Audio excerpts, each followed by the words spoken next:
오늘 공부할 내용은 전 시간에 이어서 식의 분화에 대한 설명을 하려고 해요. 식의 정의를 한번 상기해 볼까요? 식은 식별하는 기능입니다. 무엇을 식별합니까? 대상을 식별합니다. 이 세상에는 수많은 대상이 있는데 우리 머릿속에서 작동하는 행위라고 하는 이 인식 기능은 이 수많은 대상들을 유형별로 작용해요. 그러면 식은 대상을 식별합니다. 식은 대상의 유형을 식별해요. 이 말은 무슨 말이냐면 식이 본래 실체적으로 있어가지고 대상을 식별하는 그런 실체적 기능을 합니다. 그런 뜻이 아니고 식하고 대상은 서로 조건적으로 발생하고 사라집니다. 이런 뜻이에요. 대상 A가 나타나면 대상 A를 식별하는 식이 나타납니다. 대상 B가 나타나면 대상 B를 식별하는 식이 나타납니다. 식은 대상 A에 따라서 B에 따라서 나타났다 사라지죠.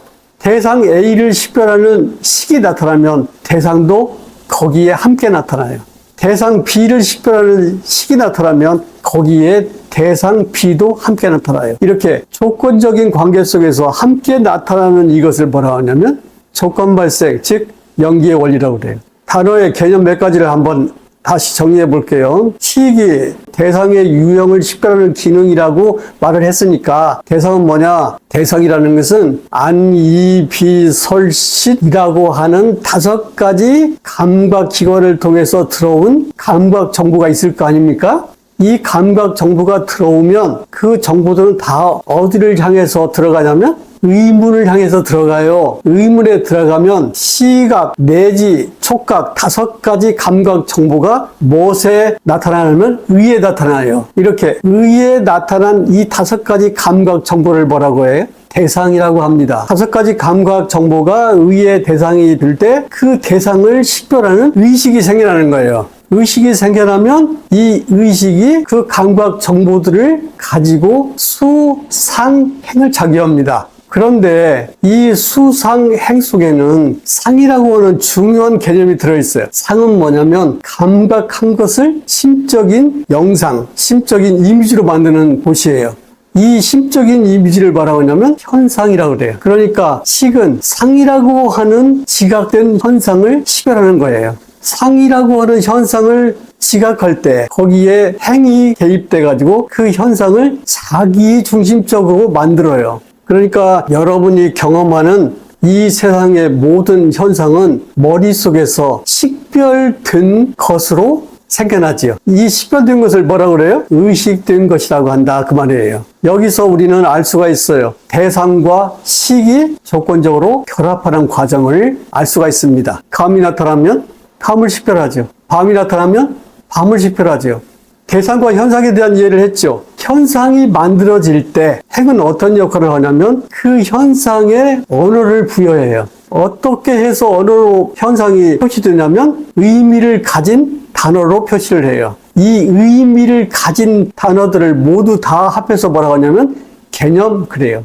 그러니까 우리가 쓰고 있는 일상적인 언어는 모두 다 개념적인 거예요. 불교에서 이 언어는 굉장히 중요한 위치에 있어요. 우리가 그 행을 정의할 때 3가지로 정의했잖아요. 첫째는 신행, 신체적 자기, 그 다음에 구행, 언어적 자기, 그 다음에 의행, 정신적 자기. 신체적 자기 행위가 일어나면 의에서 언어적 자기 행위가 조건적으로 일어나는 거예요. 그래서 언어를 부여하면서 우리가 해석하고 우리가 경험한 것들에 대해서 자기 중심의 라벨링을 하는 거예요. 표를 붙여요. 개념이라는 것은 의미를 가진 언어예요. 그러니까 의미 부여를 하겠죠. 그래서 개념을 만들겠죠. 그 개념들을 담아놓는 바구니가 유형이에요.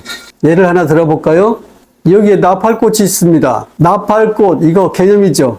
해바라기 꽃이 있어요. 해바라기 꽃 개념이죠. 매화꽃이 있습니다. 매화꽃 개념이죠. 이것들을 따로따로 바구니 3개에 담아놓으면 해바라기 꽃, 매화꽃, 나팔꽃이 되겠지만 이것들을 한 바구니에다 담아놔요. 그 바구니 이름이 뭐예요? 꽃. 개념이라는 것은 세세하게도 만들어내지만 그것들을 합해서 큰 개념의 덩어리도 만들어내요. 그것을 뭐라고 하냐면 개념의 다발이라고 그래요.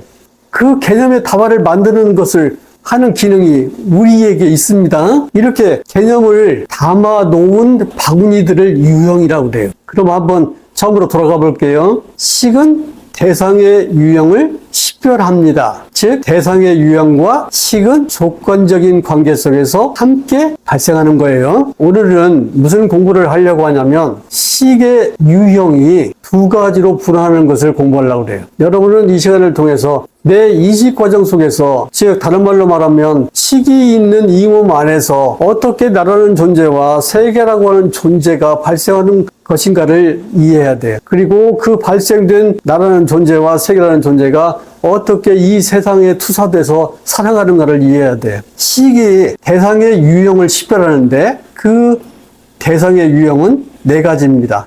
이 그림을 보세요. 시각적 명색. 시각적 유형의 명색이 식의 대상이다. 그런 뜻입니다. 청각적 명색. 청각적 유형의 명색이 식의 대상입니다. 그런 뜻이에요. 후각적 명색. 후각적 유형의 명색이 식의 대상입니다. 미각적 명색. 미각적 유형의 명색이 식의 대상입니다. 촉각적 명색. 촉각적 유형의 명색이 식의 대상입니다. 정신적 명색. 정신적 유형의 명색이 식의 대상입니다. 명색은 육처에서 발생해요. 명색이 육처에서 발생하기 때문에 세종께서는 뭐라고 설에 썼냐면 명색을 조건으로 육처가 생겨난다 이렇게 설명하셨죠. 명색이 육처에서 생겨날 때 식이 몇 가지로 분화하냐면 식은 6가지 유형으로 분화합니다. 방금 말한 시각적 명색 내지 정신적 명색을 대상으로 하는 식이 성립이 되는 거예요. 그런데 오늘 공부는 뭐냐? 시각적 명색에 속해 있는 요소들을 한번 살펴볼게요. 시각적 명색은 시각적 명과 시각적 색으로 나눌 수 있죠. 시각적 색에 속하는 것은 뭘까요? 안과 색이죠. 그렇다면 시각적 명에 속하는 것은 뭐겠습니까? 이 시각적 색에 대한 수상행이 생겨난다 그 말이에요. 청각적 명색을 구성하는 요소 가운데 색은 뭐냐면 이와 성이죠. 이와 성이 결합하면 이식이 생기겠죠. 이식이 생겨나면 그것을 조건으로 수상행이 생겨나는데 이 수상행을 뭐라고 하냐면 청각적 수상행이라고 그래요. 이 청각적 수상행은 이와 성에 대한 수상행입니다. 그렇다면 시각적 명은 무엇에 대한 명이겠어요? 안과 색에 대한 명이겠지요. 나머지 것들은 여러분이 대입해서 해보기 바랍니다. 여기서 안과 색의 관계를 잘 이해해야 됩니다. 안과 색의 관계는 한 쌍의 법이에요. 안이 없이 색이 있고 색이 없이 안이 있지를 않아요. 안이라고 하는 시각하는 기능이 없으면 시각되는 기능이 일어나지 않습니다. 또 시각되는 기능이 없으면 시각하는 기능이 안 일어나요. 여기서 중요한 것이 발견됩니다. 시각적 색에 속하는 것이 안과 색이죠. 안과 색은 한 쌍의 법입니다. 한 쌍의 법이라는 것은 하나만 있고 하나가 없을 때는 성립이 안 돼요. 시각하는 행위를 잘해야 시각되는 행위가 영향을 받아요. 시각되는 행위를 잘 단속해야 시각하는 행위가 단속되는 겁니다. 여기서 여러분은 이걸 느낄 수 있을 거예요. 도덕적 분성은 나를 유익하게 하고 남을 유익하게 하고 나와 남을 함께 유익하게 하라고 말했죠. 이 말을 하기는 쉬워요. 이 말 하기는 쉽습니다. 나 유익하게 하고 남 유익하게 하고 나와 남을 유익하게 한다? 근데 나를 유익하게 하고 남을 유익하게 해라 여기까지는 알아듣겠어. 근데 나와 남을 함께 유익하게 하라? 불교에서 말하고 있는 이 도덕적 행위는 이러한 안과 색이 한 쌍의 법으로 결합되어 있는 원리 속에서 만들어지는 거예요. 안과 색에 대해서만 해볼게요. 다 하진 않을게요. 여러분이 나머지는 사유해 보세요. 안과 색은 시각적 명색 가운데 시각적 색을 구성하는 요소입니다. 이 안과 색은 서로 조건적으로 결합되어 있어요. 또 조건적이라는 말을 썼는데 이 조건적이라는 말을 쓸 때 내가 무엇을 지금 의미하는가를 환하게 이해해야 돼요. 안은 왜 아닙니까? 시각하기 때문에 아니라고 하는 거예요. 아니라고 한다 그 말은 무슨 말이에요? 아니라고 이름을 붙였다 그 말이에요. 뭐뭐라고 한다가 이름 붙였다는 말이잖아요. 그러니까 시각하는 기능이 생길 때마다 아니라고 하는 현상이 생겨나서 그것을 이름 붙인 것이다 이런 말이죠. 강아지를 보면 강아지를 보는 안이 생겨난다고요. 고양이를 보면 고양이를 보는 안이 생겨나요. 근데 여러분은 어떻게 생각하세요? 생각하고 있는 거예요. 내 눈이 본래 있어가지고 고양이도 보고 강아지도 본다고 생각하는 거예요. 그러니까 내 눈의 실체성을 믿고 있는 거예요. 그런데 그렇게 실체성을 갖고 있는 눈이 왜 아프고 왜 늙고 나중에는 왜 죽는 거예요? 그것은 항구적인 것이 아니기 때문에 그렇다 그 말이에요. 그러면 눈은 어떤 것이냐? 시각하는 기능을 조건으로 생겨나는 현상이다. 그런 말이에요. 이 현상에는 실체성이 없다. 그러면 이 현상은 어떻게 생겨났냐? 시각되는 행위와 의존관계 속에서만 생겨난다. 그 말이에요. 시각하고 싶어도 시각되는 행위가 일어나지 않는데 어떻게 시각하겠어요? 그랬더니 이렇게 질문한 사람이 있었어요. 강아지가 없어도 강아지를 보는데요. 그때 강아지는 어디에 있는 강아지가 튀어나온 거예요? 전에 경험된 강아지가 기억의 창고 속에 있다가 튀어나온 거예요. 여러분은 경험을 보관하는 능력도 뛰어나요. 경험을 보관하는 능력이 뛰어나면 좋은 것만 좀 보관해야지. 왜 그렇게 허접 쓰레기 같은 것을 몽땅 보관해가지고 왜 이렇게 괴로움을 당하는지 모르겠어요. 안과 색이 조건적으로 이렇게 결합합니다. 인식 기능이 생기면 이게 의에 들어가서 대상이 되고 현상이 되죠. 대상이 되고 현상이 될 때 안이라고 하는 이름이 만들어지고 색이라고 하는 이름이 만들어졌어요. 이 안이라고 하는 대상은 나라고 하는 존재가 되는 거예요. 색이라고 하는 대상은 저 밖에 있는 세계라고 하는 존재가 되는 거예요. 이것을 한번 통칭해서 말해보면 안, 이, 비, 설신, 의는 내적 물질 기능으로 나라고 하는 존재를 생겨나게 하는 기능이다. 이에 비해서 색, 성향, 미촉법은 외적인 물질 기능으로서 세계라고 하는 현상을 생겨나게 하는 기능이다. 현상이 생겨나면 이 현상을 식별하는 식이 생겨날 거 아닙니까? 그때 안에 대한 식이 생겨나고 색에 대한 식이 생겨납니다. 나라고 하는 존재인 안에 대한 색은 자기의식이에요. 그리고 세계라고 하는 이 색에 대한 색은 세계의식이에요. 그러니까 우리 인식 속에서 안과 색이 결합할 때 안을 대상으로 하는 의식은 자기의식이 되고 색을 대상으로 하는 의식은 세계의식이 됩니다. 이런 뜻이에요. 그렇다면 이것을 뭐라고 하냐? 나라는 존재와 세계라는 존재를 분화시키는 식이 생겨납니다. 이런 뜻이에요. 이때 안에 대한 식이 생겨나면 안에 대한 수상행이 생겨나요. 색에 대한 식이 생겨나면 거기서 색에 대한 수상이 생겨나요. 아까 강아지 얘기를 또 한번 해볼게요. 강아지가 있습니다. 자, 강아지를 시각합니다. 그럼 강아지를 시각하면 강아지를 시각하는 눈이 생겨나죠. 강아지는 색에 속하는 거예요. 그러면 강아지에 대한 수상이 생겨날 거 아닙니까? 강아지에 대한 수상이 생겨나요. 정말 강아지가 느낌 좋다. 저런 강아지라면 나도 집에서 하나 키우고 싶네. 이게 상행이에요. 의도가 생겨나고 그 심상이 생겨났잖아요. 이 색에 대한 수상이 생겨나면 안과 색은 서로 조건적으로 결합되어 있으니까 안에서도 수상행이 생겨나요. 반대로 안에서 수상행이 생겨나면 색에서도 수상행이 생겨납니다. 근데 우리는 이것을 어떻게 이해하냐면 실제론적 사고방식을 갖고 있기 때문에 내가 저 강아지에 대한 느낌을 지금 식별하고 있다고 생각해요. 그게 아니고 강아지에 대한 안이 생기고 이 안에 대한 강아지가 생겨나는 거예요. 그 말은 다시 말해서 안과 색에 대한 식이 자기의식과 세계의식으로 분화하고 있다. 이런 말이에요. 요약하면 이런 말이죠. 시계 대상에서 시각적 명색 내지 정신적 명색이 생겨나는데 이 시각적 명색이 둘로 다닌다. 하나는 나라는 존재를 구성하는 명색과 하나는 세계라는 존재를 구성하는 명색으로 나누어진다. 세종께서는 이것을 다음과 같이 설하셨어요. 안팎의 명색이 생겨난다. 안팎의 명색이 생겨난다. 이 간단한 구절을 오늘 길게 설명했습니다. 안팎의 명색이 생겨난다. 이 말은 무슨 말이에요?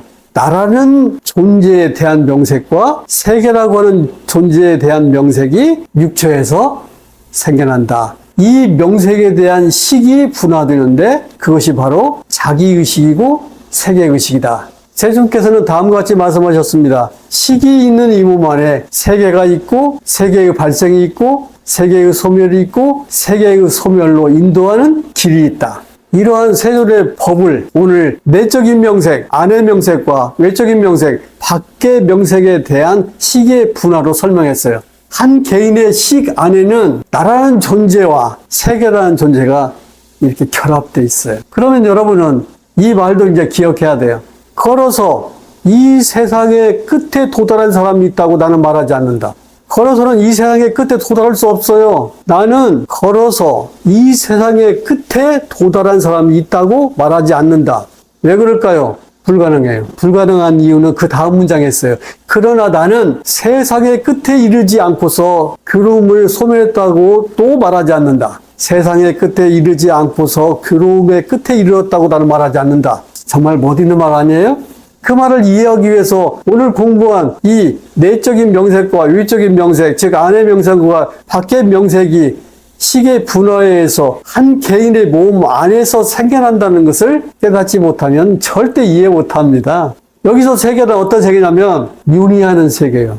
여러분은 윤희가 궁금하다고 하더라고. 궁금하지 않아요. 여기 세상 보듬고 앉아있잖아요, 다. 안입이 설신이가 색성한 미첩국을 이렇게 보듬고 있어요. 내가 말린다고 해서 묻는 게 아니에요. 여러분은 세상 밖을 나가본 적이 없어요. 세상 끝에 이르는 적도 없어요. 왜? 세상이 변화 속에서 무너지면 또 아니 그 세상을 차기내고 이 비설신의가 차기내니까 계속해서 여러분은 세상을 만드는 자로서 세상 속에서 생로병사를 겪으면서 사는 거예요. 그런데 세상의 끝에 이르러야만 괴로움이 끝나는 거예요. 여기서 세상이란 어떤 세상이냐? 생로병사가 있는 변화의 세상을 말하는 거예요. 달리 말하면 윤회하는 세상인 거예요. 인간이 윤회하는 고통에서 벗어나려면 이 몸 안에 있는 이 세상의 끝에 도달하는 법을 배워야 한다는 거예요.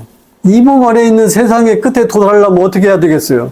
그 유일한 방법은 싸띠죠. 일어났으면 일어났다고 알고 사라졌으면 사라졌다고 하는 거예요. 거기에 대해서 자기중심적인 탐욕에 의해서 수상행을 자꾸 자기해가지고 식을 증장시키지 말라. 그 말이죠. 오늘은 참 귀중한 시간입니다. 세존의 말씀 두 가지가 확연하게 보여야 돼요. 이 몸 안에 세계가 있고 세계의 발생이 있고 세계의 소멸이 있고 세계의 소멸로 인도하는 길이 있다. 그리고 우리가 도덕적인 삶을 산다는 것은 뭘 의미하냐면 나를 유익하게 하고 남을 유익하게 하고 나와 남을 함께 유익하게 하는 삶이다. 이거 알 때까지 여러분은 세상을 유랑하는 나그네로 살아야 돼요. 마치겠습니다.